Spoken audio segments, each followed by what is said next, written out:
कहते हैं अंगिया का ओढ़ना और अंगिया का बिछौना ऐसा कभी नहीं होना चाहिए। आर्मेनिया और अजरबैजान इस वक्त लड़ाई वाले मोड में है और एक बार फिर से जंग की शुरुआत हो रही है। बॉर्डर पर गोलाबारी भी चालू हो चुकी है।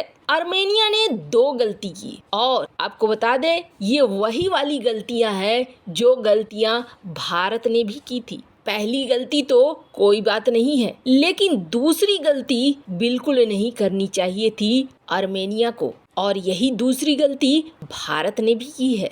अब इन सारी के बीच में भारत को भी अरबों डॉलर का नुकसान हो सकता है। और आपको बता दें भारत भी अपने अरबों डॉलर को बचाने के लिए 4 महीने पहले ही एक्टिव हो चुका है। जानेंगे क्या कुछ चल रहा है जियोपॉलिटिक्स में, आइए जानते हैं इन खबरों को विस्तार से। आर्मेनिया और अजरबैजान एक बार फिर युद्ध के करीब पहुंच गए हैं। रूस यूक्रेन युद्ध की चर्चा तो खूब होती है, लेकिन आर्मेनिया अजरबैजान के बीच में इस वक्त कोई नहीं आ रहा है। आर्मेनियाई रक्षा मंत्रालय का ये कहना है कि अजरबैजान ने सेना का जो फ्रंट रो है, फ्रंट की चौकियां हैं, उस पर हमला किया। 2 सितंबर को शाम 4 बजे हमला हुआ और इसमें तौर पर जो नोराबाग के इलाके में तैनात चौकियां हैं उस पर हमला किया गया। 4 इसमें जवान मारे गए। आपको बता दें अजरबैजान क्या कहता है, नहीं आर्मेनिया हमारे क्षेत्र में ड्रोन हमले की तैयारी में है, इसीलिए तो हमने तुर्की से खरीदे गए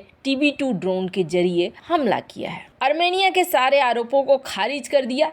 अजरबैजान के रक्षा मंत्रालय ने कहा कि आर्मेनिया जो जानकारियां दे रहा है वो झूठ है। आर्मेनिया का कहना है कि सीमा पर गोलीबारी के कारण 4 सैनिक मरे हैं, तो अजरबैजान कह रहा है मेरा भी तो एक घायल हुआ है। आपको बता दें इस हमले के बाद आर्मेनिया अजरबैजान के बॉर्डर पर तनाव काफी बढ़ गया है और दोनों देश की सेनाओं ने एक दूसरे के हमले का जवाब देने के लिए सीमा पर चौकसी बढ़ा दी है। आर्मेनिया और अजरबैजान सीमा पर कई वर्षों से समय समय पर गोलीबारी होती रही है। दोनों देश नारगोनो काराबाख को लेकर दशकों से लड़ रहे हैं। सितंबर 2020 में नारगोनो काराबाख को लेकर दोनों देशों के बीच में 3 महीने लंबा युद्ध हुआ था और इस युद्ध में दोनों ही देशों के सैकड़ों सैनिकों की मौत हुई। बाद में 2020 में रूस कूदा और रूस ने यहाँ त्रिपक्षीय युद्ध विराम की घोषणा कर दी। अजरबैजान के साथ उस वक्त कौन कौन खड़ा था? तुर्की खड़ा था, पाकिस्तान खड़ा था। आज तो खैर पाकिस्तान खुद में ही उलझा हुआ है, लेकिन तुर्की अभी भी खड़ा है।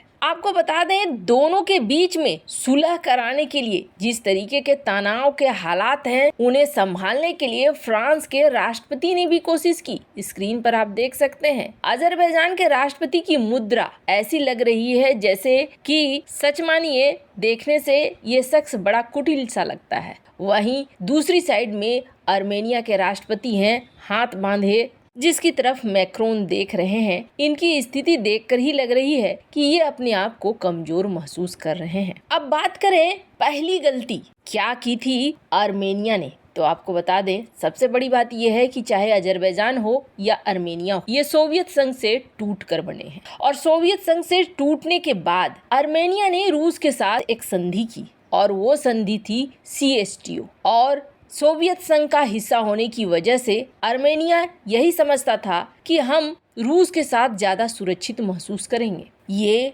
आर्मेनिया की पहली गलती थी। ये बात खुद आर्मेनिया के PM कह रहे हैं और उन्हें अपनी उस ऐतिहासिक गलती का पछतावा हो रहा है। आर्मेनिया के PM कह रहे हैं कि मैंने जो सुरक्षा समझौता CSTO साइन किया उसका मुझे कोई फायदा नहीं हुआ, बल्कि मुझे अजरबैजान के हाथों अपने देश के सैकड़ों किलोमीटर की जमीन हारनी पड़ी और अब आर्मेनिया को उस ऐतिहासिक गलती का पछतावा हो रहा है। स्क्रीन पर आप देख सकते हैं आर्टिकल। अब जाकर आर्मेनिया के राष्ट्रपति रूस की कड़ी आलोचना कर रहे हैं और कह रहे हैं कि हमने सबसे बड़ी गलती की कि अपनी सुरक्षा की गारंटी के लिए सिर्फ रूस पर निर्भर रहना। ये हमारे देश की नीति की एक रणनीतिक गलती थी क्योंकि रूस ने हमें नहीं बचाया।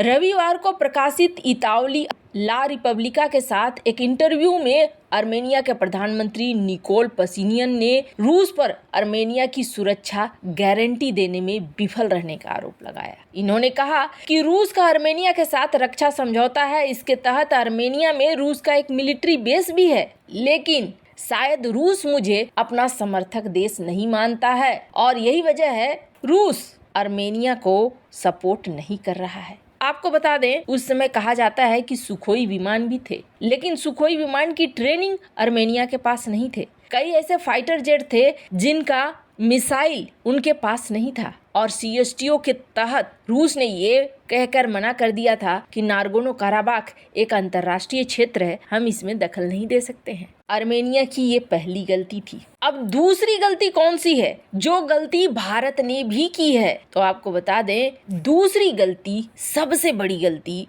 आर्मेनिया की ये थी कि आर्मेनिया के पास 99.9% हथियार, गोला बारूद, ये सब कुछ रूस से आता था। अब सोचिए, रूस यूक्रेन की स्थिति है। आर्मेनिया के राष्ट्रपति इस गलती को भी खुद ही मान रहे हैं कि देखो, रूस और यूक्रेन खुद ही अपनी समस्याओं में फंसे हुए हैं, तो हमें क्या देंगे?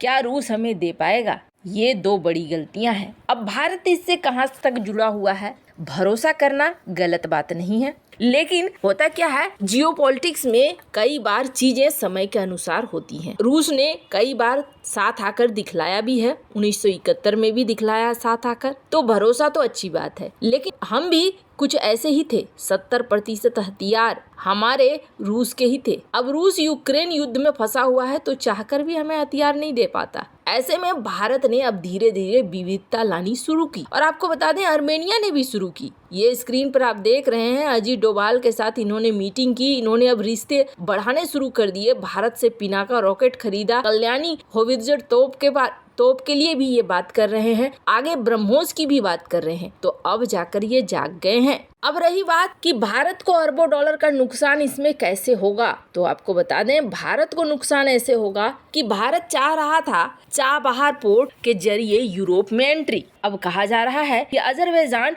ईरान वाले रास्ते को भी रोक रहा है। स्थिति ऐसी पैदा हो गई है कि ईरानी भी अजरबैजान के साथ लड़ने को तैयार हो गए हैं। स्क्रीन पर आप आर्टिकल देख सकते हैं, क्योंकि ईरान का व्यापार चलता है साउथ कॉकस से और इसे अजरबैजान बंद करना चाह रहा है। ये जो इलाका देख रहे हैं आप, ये इलाका कहलाता है साउथ कॉकस। इसमें रूट बने हुए हैं व्यापार के लिए। खैर, अगर ईरान का रूट ब्लॉक होता है तो इसका असर भारत के ऊपर भी पड़ेगा। यही वजह है कि भारत ने भी अब ग्रीस के साथ मिलकर यूरोप के रास्ते खोलने शुरू कर दिए हैं। लेकिन चाबहार पोर्ट में जो इतना सारा पैसा लगा है वो बर्बाद जा सकता है अगर अजरबैजान यहाँ पर कामयाब हो जाता है इसे बंद करने में। तो खैर, इन सब मामले में आपकी क्या राय है, कमेंट कर जरूर बताएं। जल्द मिलते हैं अगली वीडियो में नई खबर के साथ।